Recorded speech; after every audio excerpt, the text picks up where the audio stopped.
Jean-Pascal Mollet, merci de refaire un détour par le plateau. Vous étiez venu, alors vous êtes coach en vente, spécialiste en vente auprès de commerciaux notamment. Vous étiez venu fin de l'été, au début de l'été, nous parler de la stratégie des couleurs. Là, vous me l'aviez dit, hein, vous avez dit, c'est pas moi qui ai inventé cette stratégie. Ça avait cartonné sur les réseaux sociaux. Vous avez eu beaucoup de retours, beaucoup de commentaires. Vous l'avez vu comme moi. Là, on va s'intéresser de manière très concrète. C'est la rentrée et vous allez adapter cette stratégie des couleurs pour classer finalement les caractères, les attitudes des commerciaux que vous formez. Et vous êtes amusés. Alors nous aussi, on s'est un petit peu amusés. Vous êtes amusés à faire des petites vignettes sur YouTube qui sont plutôt sympas. Bleu, jaune, vert, rouge. On a choisi le vert. Le vert, c'est quoi pour savoir ce qu'on va montrer? Donc, alors, le vert, c'est plutôt la personne qui est posée, attentionnée, calme, qui prend le temps, plutôt centrée sur les autres, très à l'écoute. Très à l'écoute. Alors vous allez le voir, c'est une personne qui est tellement à l'écoute qu'elle a intérêt à avoir des bras très musclés parce qu'elle est tellement à l'écoute qu'elle sert le café pour tout le monde. Regardez, puis on se retrouve juste après.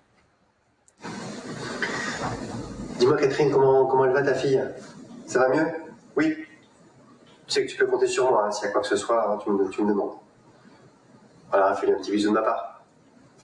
Oui Stéphane, dis-moi, est-ce que tu veux un café? D'accord, oui, je te l'amène. Hein. Oui Martine, dis-moi, tu veux quoi? D'accord, un café avec un petit peu de lait. Ok, demande à Olivier ce qu'il veut. Juste un verre d'eau. D'accord, je vous amène ça. Oui, Caroline. Oui. Oui, tu peux terminer plus tôt, hein. Oui, bien sûr. Oui, c'est pas grave, je finirai plus tard. Hein. Non, vas-y, rentre chez toi tranquillement. Voilà, je m'occupe de tout. Oui, Christophe. Ah, je suis vraiment désolé, il y a plus de café. Moi, j'irai en chercher ce midi, hein, j'irai pendant ma pause. Hein. Oui, j'irai en chercher. Ça, t'en auras cet après-midi. Ok.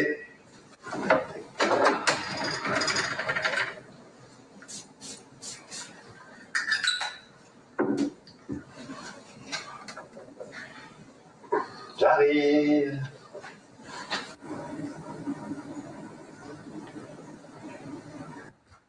Jean-Pascal, alors oui. vous êtes bien amusé à faire ça? Oui, mais vous le montrez, vous le montrez à vos élèves, aux participants des formations, vous leur montrez ça déjà pour leur situer? Alors quand je suis en formation, après je leur donne les liens, mais j'essaie de le jouer avec eux, hein, donc, et ils le jouent aussi. Hein. Commençons par le vert, puisqu'on vous a vu avec ce petit casque, vous répondez à tout le monde, le café, le thé, tu veux du sucre, pas de sucre. Ça, c'est le profil majoritaire des commerciaux que vous rencontrez, ou ceux que vous rencontrez, c'est plutôt des rouges, c'est plutôt le côté taureau, butor, je veux vendre tout de suite? Alors c'est vrai que dans les commerciaux, on imagine souvent le commercial un peu tchatcheur, alors qui est plutôt assez jaune, qui a le contact facile. C'est un peu la caricature même d'ailleurs. C'est ça, hein, c'est Jean-Claude Convenant, hein, du métier de commercial. Mais en fait, on va se rendre compte que chaque couleur a son intérêt dans la vente. C'est-à-dire que pour la prise de contact, le jaune sera le meilleur, parce qu'il va facilement vers les gens, il pousse facilement vers les portes. Sur la phase de découverte, le vert sera le meilleur, parce qu'il est centré, il est très à l'écoute et il s'intéresse à l'autre. Après, sur la phase d'argumentation, ce sera le bleu qui est très carré, très organisé.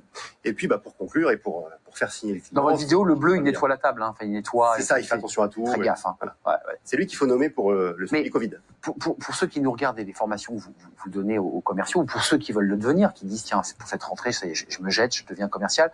Pour être le meilleur commercial, il faut associer toutes les couleurs. En fait, il faut être un arc-en-ciel. C'est ça. Et l'intérêt de la méthode, c'est de comprendre comment chacun est. C'est-à-dire que si je suis rouge-jaune, ok, sur quoi je dois travailler? Sur mon vert et sur mon bleu. Donc, si je dois travailler sur mon vert, il faut que je travaille sur ma stratégie de questionnement. Si je dois travailler mon bleu, il faut que je travaille sur ma façon d'argumenter, de comprendre les motivations de mon interlocuteur pour pouvoir adapter mes arguments à la personne que j'ai en face de moi. Comment reçoivent les participants j'allais dire cette théorie? Automatiquement, ils se définissent, ils arrivent à se ranger, ou c'est difficile pour quelqu'un de se dire, je me sens, je suis plus jaune, je suis plus rouge. C'est compliqué de se ranger quelque part. Bon, c'est compliqué parce qu'en plus, comme vous l'avez dit, nous sommes des arcs-en-ciel avec les 4 couleurs, mais avec des dominantes et puis avec des couleurs qui sont moins fortes. Donc, ils arrivent à se positionner au bout d'une journée de compréhension de méthode. Et à la suite de ça, il y a également un test qu'ils peuvent faire, que je fais avec eux, et qui leur donne leur pourcentage dans chaque couleur. Donc ça veut dire que, d'un point de vue concret, une fois qu'on a réussi à comprendre ce jeu des couleurs, on peut, comme un comédien, varier ses attitudes, d'être d'abord dans l'empathie, puis ensuite peut-être plus agressif ou plus interventionniste pour la signature. Comment ça se passe? En fait, votre client, avant d'acheter quoi que ce soit, il doit vous acheter vous. Et que si vous achetez pas vous, il n'achètera rien. Donc, c'est vraiment travailler sur cette partie savoir-être, cette partie comportementale, de comprendre qui on a en face de soi, parce qu'effectivement, si je suis un rouge qui est très dynamique, qui va à l'essentiel, avec qui il faut être super rapide, si je suis vert, très calme, dit oui, bonjour monsieur, alors voilà, aujourd'hui, bon, forcément, ça marchera pas. Donc, on est obligé de comprendre qui on a en face pour pouvoir adapter sa façon de communiquer. Ça se rapproche d'ailleurs d'assez près de la relation qu'on peut avoir sur un plateau de télévision. Il faut aussi s'adapter à l'interlocuteur, c'est-à-dire qu'une personne qui est très rouge comme journaliste va avoir du mal à aller chercher quelqu'un qui est très vert. Jean-Jacques Bourdin peut-être. Par exemple, je ne veux pas citer un journaliste, mais ce type, il est très très rouge, très interventionniste, qui fait même d'ailleurs très peur. Les gens hésitent à venir sur son plateau. Il faut s'adapter aussi à l'interlocuteur que l'on a en face.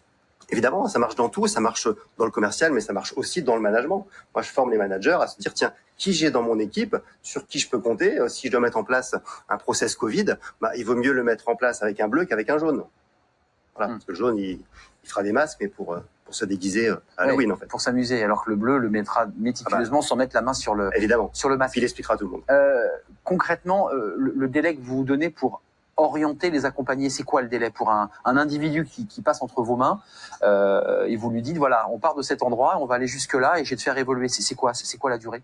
Alors, sur cette méthode des couleurs, en une journée, on arrive vraiment à avancer énormément parce que on peut voir, tiens, qui on a en face de soi, moi comment je suis et qu'est-ce que je dois faire en termes de stratégie. Et en une journée, évidemment, il faut qu'il y ait un suivi après, en général par le manager qui accompagne, quand il va avec son commercial pour aller voir des clients. Tiens, ton client était quelle couleur? Faut faire vivre. Mais ça, ils le disent vraiment, excusez-moi, parce que c'est intéressant, on rentre dans les coulisses de la relation de travail, mais le manager dit, il était rouge, il était bleu, ton type? C'est comme ça qu'il devrait faire, effectivement, pour ancrer la méthode, parce qu'il faut la répéter. Ouais, et donc, l'interlocuteur lui dit, je crois qu'il était plutôt rouge vif. Et est-ce qu'on est d'accord? Est-ce qu'on n'est pas d'accord? Et du coup, qu'est-ce que tu as fait par rapport à ça? Enfin, ça, après, c'est dans le débrief du manager. Jean-Pascal Mollet, avant de nous quitter, ça marche aussi pour les managers, indépendamment du fait de vendre quelque chose, ça marche aussi au sein de l'entreprise. Si le manager a ses outils, il sait s'adapter à l'interlocuteur qu'il a en face. Il sait comment le motiver. On sait qu'un rouge va être motivé par les challenges, alors qu'un vert sera motivé par le fait d'aider l'équipe. Et que je peux pas jouer sur les mêmes leviers de motivation avec chacun. Et attention, on le redit, sur une même journée, quelqu'un peut passer du vert au rouge. Oui, alors on peut faire une grosse colère le matin bien sûr. Et être super écolo le soir. On peut, c'est possible. C'est possible. Et d'autant plus qu'on a un comportement à la maison et un comportement au travail. C'est ça. Et qu'on peut être différent. On enfile un autre costume quand on descend de sa voiture ou de son métro pour rentrer sur son lieu de travail.